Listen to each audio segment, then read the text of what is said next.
الحمد لله رب العالمين والصلاة والسلام على سيد الرسل وخاتم النبيين وعلى آله وأصحابه وأتباعه أجمعين أما بعد.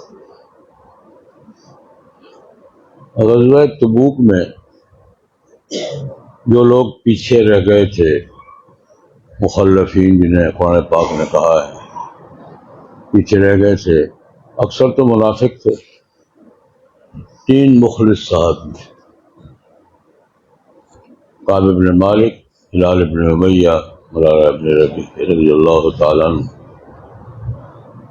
ان کو منافقین کی تو عذر معذرت قبول کر لی حضور نے.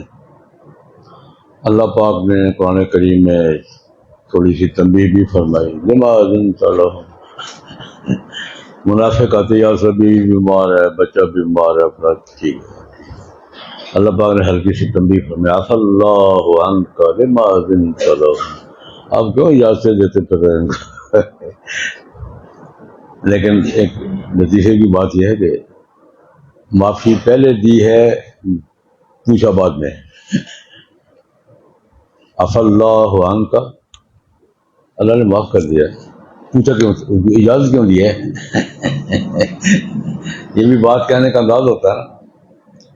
اللہ پاک نے تھوڑی سی تنبیہ فرمائی، کیوں اجازت دی ہے ان کو. لیکن پہلے کیا کہا ہے؟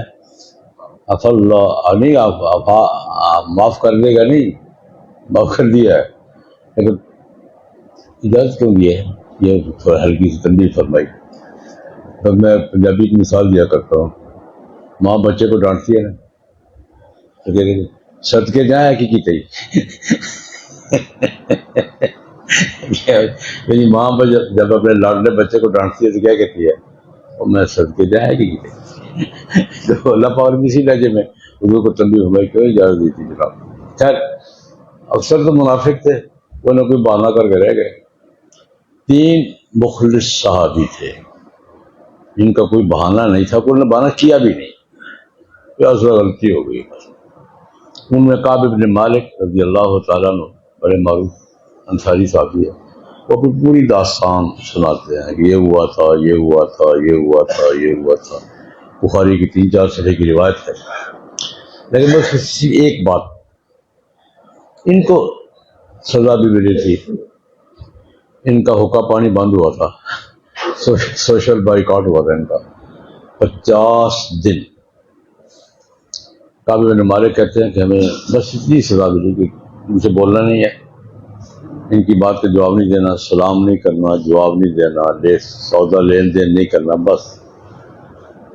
تو کعب بن مالک مدینے کی پیدائش سے کہتے ہیں جی ہمارے لیے مدینہ اجنبی ہو گیا تھا، پتہ نہیں ہم کسی اور شہر میں گھوم رہے ہیں، کوئی ہماری بات سنتا نہیں تھا، کوئی جواب نہیں دیتا. 50 دن گزر گئے.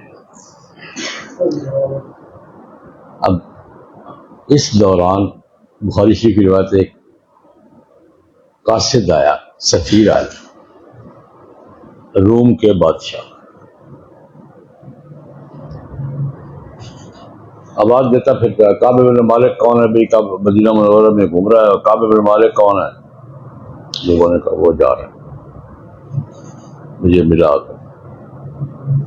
آ کے میں ملک غسان بادشاہ روم کے ان کا نمائندہ ہوں، آپ کے پاس ایک پیغام لے کر آیا ہوں. ہمیں معلوم ہوا ہے کہ آپ مدینہ منورہ کے معزز شہریوں میں سے ہیں اور آپ کے ساتھ بہت زیادتی ہو، آپ کا بائیکاٹ کر دیا گیا، آپ کے ساتھ بول چال بند ہے، ہماری اسلام میں آپ کا حقہ پانی بند ہے، آپ سے کوئی بولتا نہیں ہے، اسلام کو جواب نہیں دیتا، اور کافی آپ پریشان ہیں. تو آپ، یہ ہماری رپورٹ ہے کہ آپ مدینہ کے معزز لوگوں میں سے ہے، اور میں پیشکش لے کر آیا ہوں ملک غسان کی طرف سے. یہ کچھ وقت امریکہ کی طرف سے، روم کی طرف سے. ہم آپ کو سیاسی پناہ دینے کے لیے تیار ہیں، آپ آ جائیں، ہمارے پاس آ جائیں، ہم آپ کو سیاسی پناہ دینے کے لیے تیار ہیں. ہم آپ کو سنبھالیں گے، پورا پروٹوکول دیں گے، پوری عزت کریں گے، پورا احترام کریں گے. اور اس مصیبت سے آپ کی جان چھوٹے گی۔ کعب بن مالک کہتے ہیں جب یہ خط پڑھا میں نے آسمان کی طرف دیکھا، میں نے کہا یا اللہ اس کی کسر رہ گئی تھی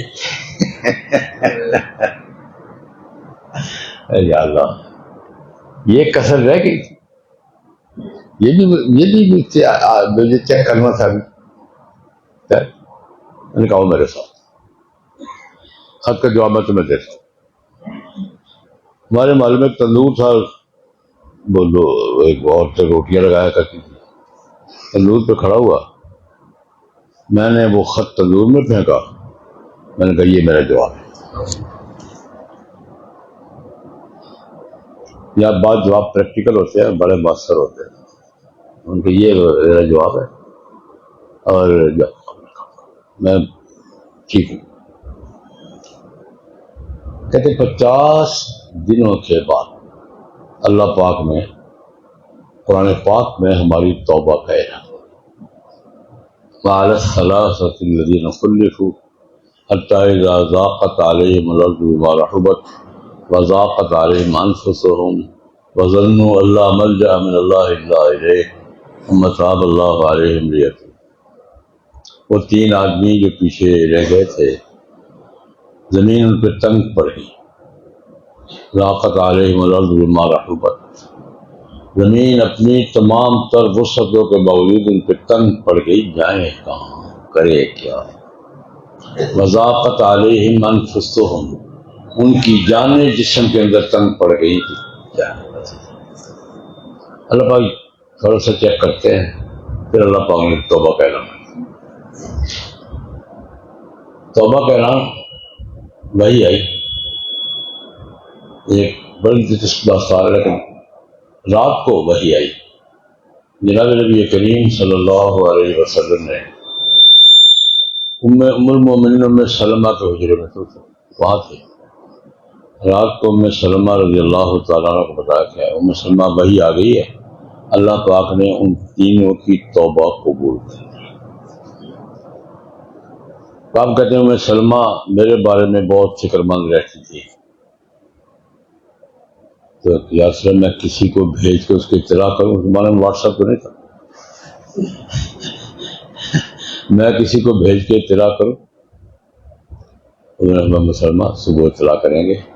اب وہ بے متفکر ہیں، انہوں نے کہا ام سلمہ اس وقت اگر اطلاع کی نا تو سارے مدینے میں شور مچے گا، رات کو سونا نہیں دینا کسی نے، موقع مال بھی دیکھا جاتا ہے، لوگ اکٹھے ہو جائیں گے، ساری رات نگاہ رکھیں گے۔ فجر کی نماز کے بعد نبی کریم صلی اللہ علیہ وسلم نے مسجد میں نماز کے بعد نمازی میں اعلان کیا، یہ آیات پڑھی کہ اللہ پاک نے ان 3 کی توبہ قبول کر لی ہے اور قرآن پاک میں اس کا ہمیشہ کا اعلان فرما دیا ہے۔ یہ سن کر جو بات میں اثر عرض کرنا چاہتا تھا، 2 آدمی اٹھے، میرے بارے میں بہت فکر مند رہتے تھے، اب دوڑے کہ ہم ان کو اطلاع کریں۔ میں کچھ فاصلے پہ رہتا تھا، پہاڑی علاقہ تھا، میرا گھر کچھ فاصلے پر تھا، ایک صاحب دوڑ لگا دی، دوسرے نے دوڑ لگائی، لیکن ایک کے پاس گھوڑا تھا، ایک پیدل تھا۔ اب گھوڑا کتنا بھی تیز رفتار، پہاڑوں میں تو پہاڑوں کے حساب سے ہی چل رہا ہے، اور پیدل آدمی جو پہاڑی پیدل ہونا تو اس کو پتا ہوتا ہے کہاں سے۔ اب دونوں نے دوڑ لگا دی کہ پہلے خبر میں نے دینی ہے، لیکن پہلے خبر میں، یہ مقابلہ ہے، دونوں دوڑے ہیں کہ پہلے میں خبر دوں گا اور وہ کہ پہلے خبر میں۔ وہ گھوڑے پر ہے، وہ پیدل ہے۔ میرے گھر کے سامنے جو چوٹی تھی نا وہاں تک تو دونوں اکٹھے پہنچے، تو پیدل والا پہاڑی علاقے کو پتا ہوتا ہے کیسے جانا، وہاں تک تو اکٹھے پہنچے۔ اب آگے بہرحال گھوڑے نے آگے بڑھنا تھا، تو جس جو پیدل تھا نا اس نے کہا یہ آگے بڑھ جائے گا، نہیں، وہی شوا یا کعب ابشر، کعب بشارت ہو توبہ قبول ہو گئی ہے۔ اس نے وائس میسج کر دیا. اس نے کیا کر دیا, اب گھوڑا تو اپنے وقت پہ پہنچے گا, اسے وہ پہل کر گیا. وہ کیا وائس میسج آواز لگا دی, یا کعب ابشر, خوش ہو جاؤ, توبہ قبول ہو گئی ہے.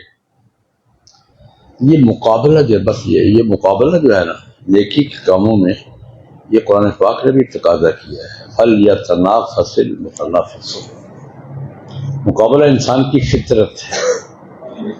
انسان ایک دوسرے کا مقابلہ کرتے ہیں, اپنا بھی دوسروں کا بھی, لیکن قرآن پاک نے مقابلے سے منع نہیں کیا, کرو لیکن خیر کے کاموں میں, نیکی کے کاموں میں. اپنا بھی آدمی موازنہ کرتا ہے, دوسروں کا بھی کرتا ہے. ام المومنین حضرت عائشہ رضی اللہ تعالیٰ عنہ, مستدرک حاکم کی روایت ہے, فرماتی ہے کہ ایک دن میں اور رسول اللہ صلی اللہ علیہ وسلم, کھلی رات تھی, ٹھنڈی ہوا چل رہی تھی, تو چاند نہیں تھا. چاند اگر آسمان پہ نہ ہو, مطلع صاف ہو, تو چاند کا منظر کیا ہوتا ہے, ستارے جگمگ کر رہے ہیں. تو ہم دونوں میاں بیوی کھلے جگہ پہ بیٹھے ہوئے ہیں, آسمان پہ ستارے جگمگا رہے ہیں, مطلع صاف ہے, چاند نہیں ہے. میرے دل میں خیال آیا کہ کوئی ایسا خوش نصیب بھی ہوگا جس کی نیکیاں آسمان کے ستاروں جیسی انگنت ہوں. اب ستارے گننا آسان ہے, وہ ایک محاورہ ہے اختر شماری, جس کو نیند آ رہی ہے کہتے کیا کرے, ستارے گر رہا ہو. بیماری کی وجہ سے یا کسی بیماری کی وجہ سے نیند آ رہی ہو تو کیا کرتے ہیں, ستارے گرنا.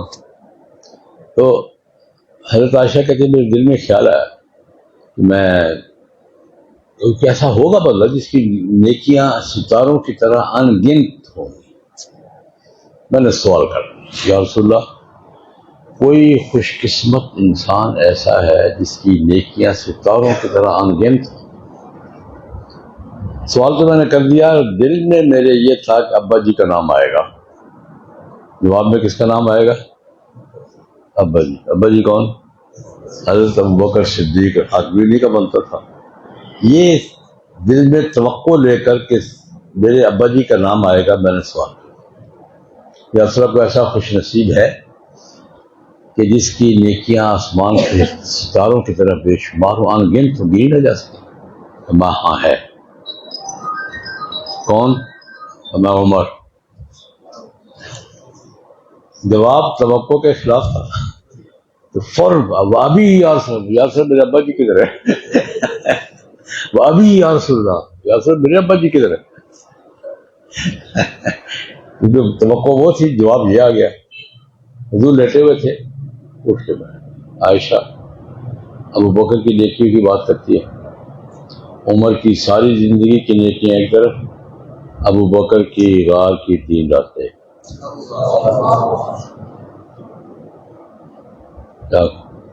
ایک نیکی کا مقابلہ نہیں. تو خیر میں نے یہ دو شیئرز کیا ہے کہ مقابلے سے اللہ پاک نے منع نہیں کیا, مقابلے کی ترغیب دی ہے, لیکن خیر کے مقابلے. ایک حدیث میں حضور نے فرمایا, دیکھو انسان مقابلہ کرتا ہے, وہ کیسا ہے, میں کیسا ہوں. ایک اصول بڑا زبردست اصول بیان فرمایا.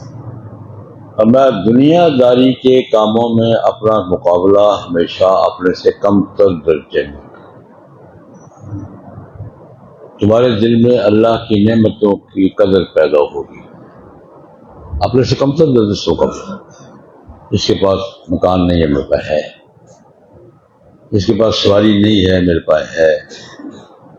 یہ اس کا روزگار نہیں ہے, میرے پاس ہے. جب اپنے سے کمتر درجے کے آدمی کے ساتھ مقابلہ کرو گے تو اللہ کی نعمتیں یاد آئیں گی. میری آنکھیں ٹھیک ہے, اس کی کمزور ہیں, میرے گھٹنے کام کریں, اس نہیں کر رہے. اصول بتایا کہ دنیا داری کے معاملات پہ اپنے سے کمتر درجے کے آدمی کے ساتھ مقابلہ کرو, اللہ کی نعمتوں کو یاد کرو کہ اس کے پاس کیا نہیں ہے اور میرے پاس کیا ہے. اللہ کی نعمتوں کا احساس پیدا ہوگا. اور دین داری میں ہمیشہ اپنے سے بہتر آدمی کے ساتھ مقابلہ, اپنی کمزوریاں نظر آئیں گی. یہ 5 وقت کی نماز پابندی سے پڑھتا ہے، اب مجھ سے کونے پہ رہ جاتی ہے. یہ قرآن پاک کی تلاوت کرتا ہے اور میں نہیں کرتا. یہ کبھی کبھی نفسی روزہ رکھ لیتا ہے، مجھ سے نہیں رکھا جاتا. یہ فلاح خیر کا کام کرتا ہے، میں نہیں کرتا. بڑی غور کی بات بتائی کہ دنیا کے نعمتوں کے حساب سے اپنے سے کمتر درجے سے مقابلہ کرو گے تو اللہ کی نعمتیں یاد آئیں گی. یہ ہے میرے پاس، یہ ہے، یہ ہے، یہ ہے. اور دینداری میں اپنے سے اچھے آدمی سے مقابلہ کرو گے تو اپنی کمزوریاں محسوس ہوں گی. سمجھ میں یہ نہیں کرتا، یہ رہ جاتا ہے، یہ ہو جاتا ہے. تو گزارش کا مقصد یہ ہے کہ اپنے آپ کو چیک کرنے کا ایک طریقہ یہ بھی ہے. کیا آدمی دوسروں کو دیکھ کر اپنے آپ کو چیک کرتا رہے کہ مجھ میں کمزوریاں زیادہ ہیں، خوبیاں زیادہ ہیں، نعمتوں کا احساس پیدا ہو. یہ بھی اپنے آپ کو چیک کرنے کا اور تربیت کا ایک انداز ہے جو جناب نبی کریم نے سمجھایا ہے.